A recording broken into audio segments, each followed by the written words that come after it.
அதிமுகவினுடைய வேட்பாளர் பட்டியல் வெளியிடப்பட்டிருக்கக்கூடிய நிலையில் அதிமுக தலைமை அலுவலகத்தில் இருக்கக்கூடிய தலைவர்கள் தொடர்ந்து நமக்கு அளிக்கக்கூடிய அந்த பேட்டிகளை பார்த்துக் கொண்டிருக்கிறோம்.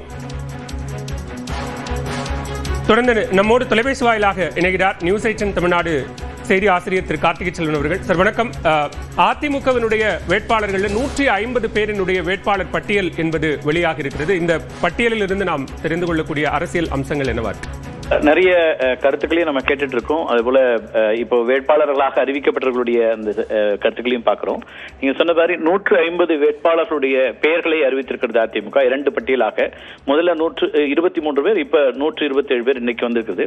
இதுவரை வந்திருக்கக்கூடிய வேட்பாளர்கள்ல 17 பெண்களுக்கான வாய்ப்பு 17 இடங்கள்ல கொடுக்கப்பட்டிருக்கிறத பார்க்கிறோம். இதுவரை வந்திருக்கக்கூடிய பட்டியல்ல ஏற்கனவே 66 சட்டமன்ற உறுப்பினர்கள், அதாவது 2021 அதிமுக வென்ற இடங்கள் 66. அதுல சிலர் வெளியேறி இருக்கிறாங்க. திரு ஓ பன்னீர்செல்வம், அதே போல திரு ஐயப்பன், திரு செங்கோட்டையன், திரு வைத்தியலிங்கம், திரு மனோஜ் பாண்டியன் அப்படின்னு சட்டமன்ற உறுப்பினர்களாக இருந்து வேறு கட்சிகளுக்கு சென்றவர்கள். திரு கோபிச்செட்டிப்பாளையத்திலிருந்து திரு செங்கோட்டையன் தாவேகா போயிருக்கிறாரு. மற்றவர்கள்லாம் திராவிட முன்னேற்ற கழகத்தில் இணைந்திருக்கிறார்கள். இவர்கள் போக 66 பேர்ல இதுவரைக்கும் வந்திருக்கக்கூடிய 150 இடங்கள்ல 45 செட்டிங் எம்எல்ஏஸ்க்கு மீண்டும் வாய்ப்பு வழங்கப்பட்டிருக்கிறது. இதுவரை வந்திருக்கக்கூடிய பட்டியலை பார்க்கும்போது கிட்டத்தட்ட 2021 இருந்ததிலே பெரும்பான்மையானவர்களுக்கான அந்த வேட்பாளர்களுக்கு திரும்ப ஒரு வாய்ப்பு கொடுக்கப்பட்டிருப்பதாகவே பார்க்க முடியுது. முதல் கட்டத்தில் இஸ்லாமியர் ஒருவருக்கு ஒரு இடம் கிடைச்சிருக்கு. இந்த 150ல இன்றைக்கு அறிவிக்கப்பட்டதுல ஒரு இஸ்லாமியருக்கான வாய்ப்பு, ஒரு வேட்பாளர் இஸ்லாமியராக இருக்கிறார் அப்படிங்கறத பார்க்க முடியுது. அவர் பாளையங்கோட்டை தொகுதியை பொறுத்த வரைக்கும் திரு சையத் சுல்தான் சம்சுதீனுக்கு கொடுக்கப்பட்டிருக்கிறத பார்க்கிறோம். 17 பெண்கள் இதுல இடம்பெற்றிருக்கக்கூடியதையும் பார்க்கிறோம். நம்ம ஏற்கனவே கோவை மாவட்டம் பார்த்தோம். இப்ப மண்டலமாக பார்க்கும்போது கோவை மேற்கு மண்டலம் அப்படின்னு பார்த்தோம்னா கோவை ரொம்ப முக்கியமானது. ஏன்னா பாஜக அதிமுக இரண்டும் தங்களுக்கான வலுவான இடம்னு பார்க்கக்கூடிய மேற்கு மண்டலத்துல கோவை மாவட்டத்தை பொறுத்த வரைக்கும் கடந்த தேர்தலில் 10 இடங்களையுமே இந்த கூட்டணி தான் வெற்றி பெற்றது. திமுக கூட்டணிக்கு ஒரு இடம் கூட அங்க வெற்றி கிடைக்கவில்லை. அப்படி இருக்கக்கூடிய கோவை மாவட்டத்தில் இப்போ 9 ஏற்கனவே 9 சட்டமன்ற உறுப்பினர்கள் தாங்க, ஒரு பாஜகவுடைய வானதி. இப்போ 6 பேருக்கு மீண்டும் அந்த 7 பேருக்கான வாய்ப்பு அப்படின்னு பார்க்கணும். தொண்டாமுத்தூர், சூலூர், சிங்காநல்லூர், கவுண்டம்பாளையம், கிணத்துக்கவுடு, பொள்ளாச்சி அப்படின்னு அந்த இடங்கள்லாம் மீண்டும் அவர்களுக்கு வழங்கப்பட்டிருக்கிறது. மேட்டுப்பாளையத்தை பொறுத்த வரைக்கும் தற்போதைய சட்டமன்ற உறுப்பினர் ஏ.கே. செல்வராஜ் இந்த முறை போட்டியிடல. அதுக்கு பதிலா ஓகே சின்னராஜ் போட்டியிடுறாரு. அவர் விருப்பமே தெரிவிக்கல அப்படிங்கிற தகவலையும் பார்க்கிறோம். எம்எல்ஏ அம்மன் அர்ஜுனன் கோவை வடக்குல இருந்தாரு. இந்த முறை கோவை தெற்குல போட்டிடுறார். ஏன்னா கோவை வடக்கு பாஜகவுக்கு ஒதுக்கப்பட்டதுனால சிட்டிங் எம்எல்ஏ இருக்கக்கூடிய அம்மன் அர்ஜுனன் இங்க தெற்குல போட்டியிடக்கூடியதை பார்க்கிறோம். அதே போல கோபிச்செட்டிப்பாளையம் ரொம்ப முக்கியமா கவனம் பெறக்கூடிய ஒன்றாக இருந்தது. பிரபுன்னு ஒரு இளைஞருக்கு அங்க அந்த வாய்ப்பை கொடுத்திருக்கிறார். திரு செங்கோட்டையன் தொடர்ச்சியாக 8 முறைக்கு மேல போட்டியிட்ட ஒரு தொகுதி கோபிச்செட்டிப்பாளையம். அந்த இடத்துல திரு சேகர் அங்க வேட்பாளராக பிரபு வேட்பாளராக அறிவிக்கப்பட்டிருக்கிறாரு. அதுவும் ஒரு கவனத்துக்குரியதாக இருக்கும். இளைஞரை நான் அந்த பகுதியில் நிறுத்தி வெற்றி பெறுவதற்கான வாய்ப்புகளை உருவாக்குகிறோம் அப்படிங்கிற செய்தியை கொடுக்கிறாரா திரு எடப்பாடி பழனிசாமி அப்படிங்கிறதும் அந்த இடத்துல கவனம் பெறக்கூடிய ஒன்றாக கோபிச்செட்டிப்பாளையத்தை பொறுத்த வரைக்கும் பார்க்கிறோம்.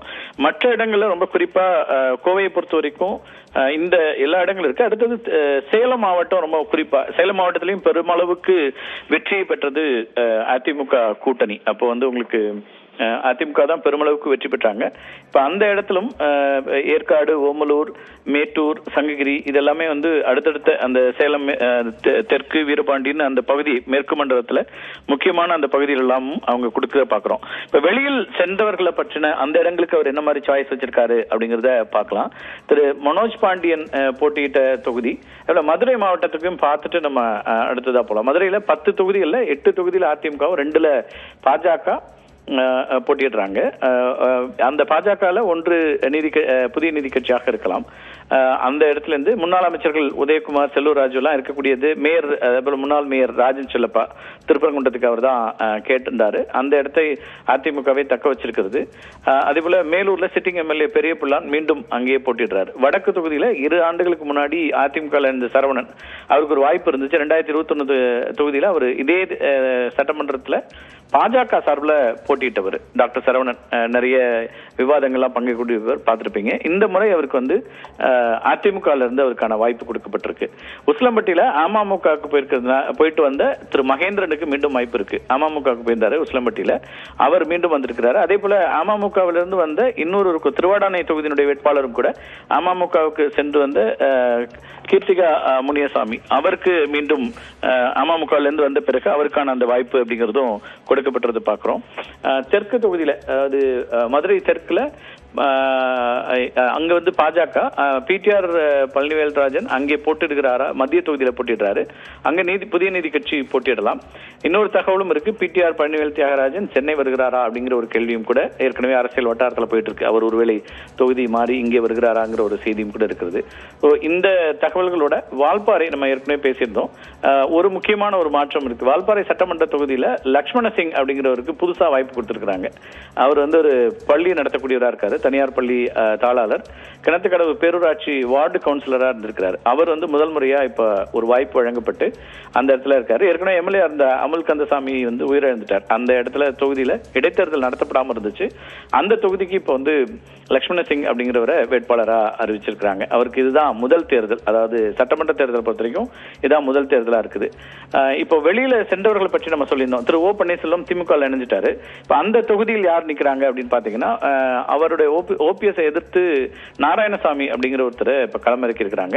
இவர் 2024 நாடாளுமன்ற தேர்தலில் தேனி தொகுதியில போட்டிட்டு 3ஆம் இடத்துக்கு வந்தவர். கடந்த 2024 தேனி தொகுதியில போட்டிட்டு இருந்தாரு.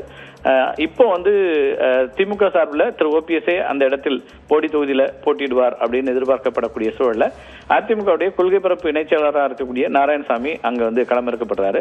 இவர் இது வரைக்கும் எந்த தேர்தலையும் வெற்றி பெறவில்லை. இந்த முறை அது வரலாம் அப்படிங்கிற ஒண்ணு இருக்கு. சமூகம் சார்ந்தும் அங்க அவங்க வந்து களமிறக்கிருக்காங்களான்னு பார்க்க வேண்டியிருக்கு. அந்த இடங்களும் அதுல கவனிக்க வேண்டியதா இருக்கு. மனோஜ் பாண்டியன் தொகுதியை பொறுத்த வரைக்கும் அவர் வெற்றி பெற்ற ஆலங்குளம் சட்டமன்ற தொகுதியில முன்னாள் எம்பியா இருக்கக்கூடிய KRP பிரபாகரனுக்கு வழங்கியிருக்கிறாங்க.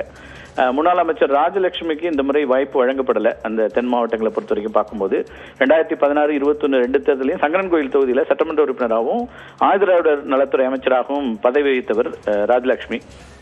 அவங்களுக்கு இந்த பட்டியல் இதுவரைக்கும் இடம்பெறல. 2021 தேர்தலில் சங்கரன் கோயில் தொகுதியில் போட்டிட்டு 5000 வாக்குகள் வித்தியாசத்துல வெற்றி வாய்ப்பு இழந்திருந்தாரு. இது மனோஜ் பாண்டியன் அவர்களுடைய தொகுதியை பொறுத்த வரைக்கும். அதே போல கடந்த முறை போட்டியிட்டவர்களை இந்த முறை 20 பேருக்கு வாய்ப்பு இல்லைன்னு தெரியுது. இது வரைக்கும் நம்ம பாக்குறோம். ஆண்டிப்பட்டி சட்டமன்ற தொகுதி, இந்த இப்ப நம்ம தெற்கு மண்டலங்களை பத்தி பேசும்போது அங்க அதிமுக வேட்பாளரா லோகிராஜன் நிற்கிறாரு. 19 சட்டமன்ற இடைத்தேர்தல், 2021 சட்டமன்ற பொது தேர்தல், இதுல போட்டியிட்டு தன்னோட உடன் பிறந்த சகோதரர் திமுக வேட்பாளர் மகாராஜனிடம் தோல்வி அடைந்தவர் இவர். இப்ப அதிமுக வேட்பாளராக இருக்கக்கூடிய லோகிராஜன். 2 பேருமே நம்ம ஏற்கனவே செய்திகளில் நிறைய இடம் பிடித்தவர்கள். 21 சட்டமன்ற தேர்தலையும் அண்ணன் தம்பி அப்படின்னு 2 பேரும் உடன் பிறந்த சகோதரர்கள். திமுக அதிமுக எதிர் நிலையில களம் கண்டவர்கள். இந்த முறை ஆண்டிப்பட்டி மேற்கு ஒன்றிய செயலாளராக இப்ப அவர் வந்து ஆண்டிப்பட்டியினுடைய மேற்கு ஒன்றிய செயலாளராக இருக்காரு. அவருக்கு தான் ஆண்டிப்பட்டி சண்டப்பட்டதற்கான அதிமுக வேட்பாளரா லோகிராஜன் இப்ப இருக்கிறத பாக்குறோம். செங்கோட்டையனோட அண்ணன் மகன், ஏற்கனவே நம்ம மேற்கு மண்டலம் பார்த்தோம், அண்ணன் மகன் கே செல்வத்துக்கு வாய்ப்பு வழங்கப்படும் சொன்னப்பட்டது. ஆனா அப்படி ஒருத்தர் இங்க இல்ல. கோபி ஒன்றிய செயலாளர் பிரபு, அவர் ஒரு இளைஞர், அவருக்கு தான் இப்ப கொடுத்திருக்காங்க. இப்ப செங்கோட்டையனை எதிர்த்து VP பிரபு களமிறங்குறாரு. எனவே அது எப்படி இருக்குங்கிறதும் சுவாரஸ்யமான ஒரு கவனம் பெறக்கூடிய ஒரு தொகுதின்னு மாறி இருக்குது. நெல்லை அந்த பகுதி பார்க்கும்போது நயனா நாகேந்திரன் நம்ம ஏற்கனவே செய்தி வெளியிட்டிருக்கிறோம். அவரு திருநெல்வேலியிலிருந்து சாத்தூர் தொகுதிக்கு போறாரு.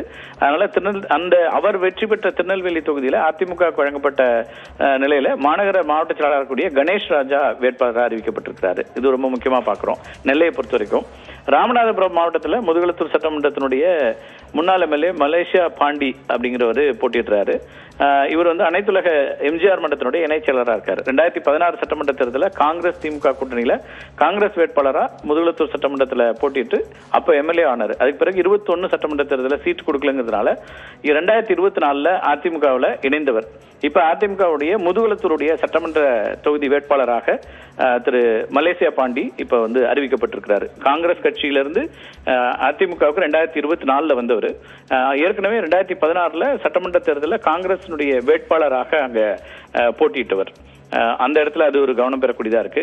அதே போல பரமக்குடி தனி சட்டமன்ற தொகுதியில அதிமுக வேட்பாளராக டாக்டர் முத்தையா அறிவிக்கப்பட்டிருக்காரு. இவர் 2016 சட்டமன்ற தேர்தலில் அதிமுக சார்பில் பரமக்குடியிலேயே போட்டியிட்டு அப்ப வெற்றி பெற்றவர். 2018 டிடிவி தினகரன் கட்சியில இணைகிறாரு. அப்போ பரமக்குடி சட்டமன்ற தொகுதிக்கு இடைத்தேர்தல் வந்து அப்போ அதிமுக வேட்பாளராக சதன் பிரபாகர் வந்து வெற்றி பெற்றாரு. அதுக்கு பிறகு 2020 முத்தையா அதிமுக மீண்டும் வர்றார். டிடிவி தினகரனுடைய அமமுகவுக்கு சென்றுட்டு அதுக்கு பிறகு இங்க வந்தவர்.